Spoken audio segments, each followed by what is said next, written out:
Pakeezah part 4। अब मखलूत तालीमी इदारों में सिर्फ लड़कियां मशहूर हों ये तो हो नहीं सकता। कुछ लड़के भी मुनफरिद और मुमताज थे, कुछ अपनी अच्छी सूरत की वजह से तो कुछ अपने करतूतों की वजह से।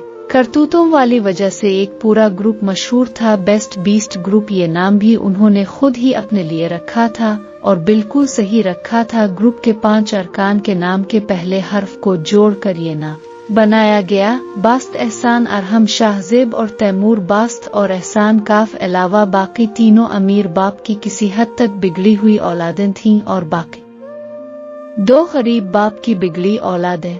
इनका मशहूर और मासूम तरीन मशगला खाते पीते घराने से ताल्लुक रखने वाले स्टूडेंट्स की किताबें बैग्स छुपाकर उनसे पैसे एंड कर पार्टी करना था। बाकी वो 2-3 लड़कियों को अपना क्रश बना कर इनके अलावा सबको बहन बोलते थे और जहेज देने के अलावा अपनी अलिफे बहनों के काम आना उन्होंने खुद पर फर्ज किया हुआ था।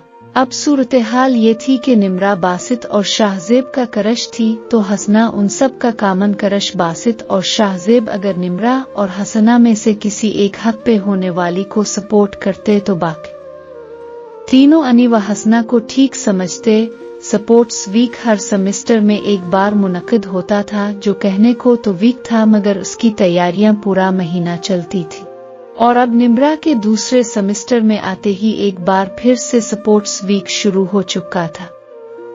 चंद एक बूढ़ी रूहों के अलावा सब ही अपनी पढ़ाई से कई गुना ज्यादा इसकी तैयारियों में दिलचस्पी ले रहे थे। कहीं फुटबॉल छीने जा रहे होते तो कहीं बुलंद और बाला आवाज में तकरीर रटी जा रही होती। निम्रा पिछली बार कर तरह इस बार भी बास्केटबॉल टीम में शामिल थी। दिल तो इसका बैडमिंटन खेलने का भी करता था मगर रोज के मुताबिक 1 से ज्यादा गेम्स में शिरकत की इजाजत नहीं थी। वो और उसकी टीम भरपूर अंदाज में तैयारियां कर रही थी। घर वाले इसकी गैर तालीमी सरगर्मियों के बारे में नहीं जानते थे और न ही इसने कभी बताया था। अब्बा के मुताबिक असको पढ़ने भेजा जाता है तो असको सिर्फ पढ़ाई ही करनी चाहिए। अब्बा के ये ख्यालात इसने तब सुने थे जब वो मैट्रिक में ऐसे ही एक मुकाबले में जीतकर अपनी शील्ड घर लेकर गई थी।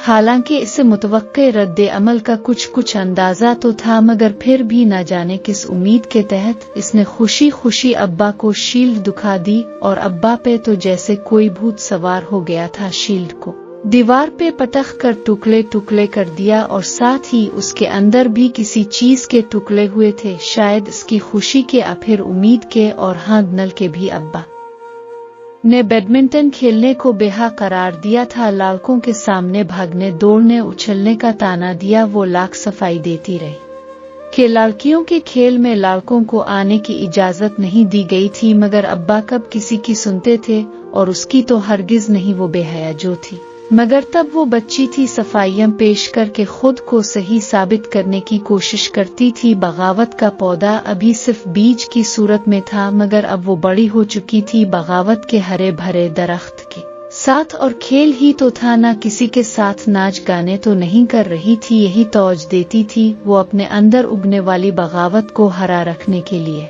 पाकीज़ा नावल के पार्ट 5 के लिए चैनल स्टोरीज 7 सेंटर को सब्सक्राइब कर लें ताकि मैं जब भी इस नावल का अगला पार्ट अपलोड करूं तो इसका नोटिफिकेशन सबसे पहले आपको मिले।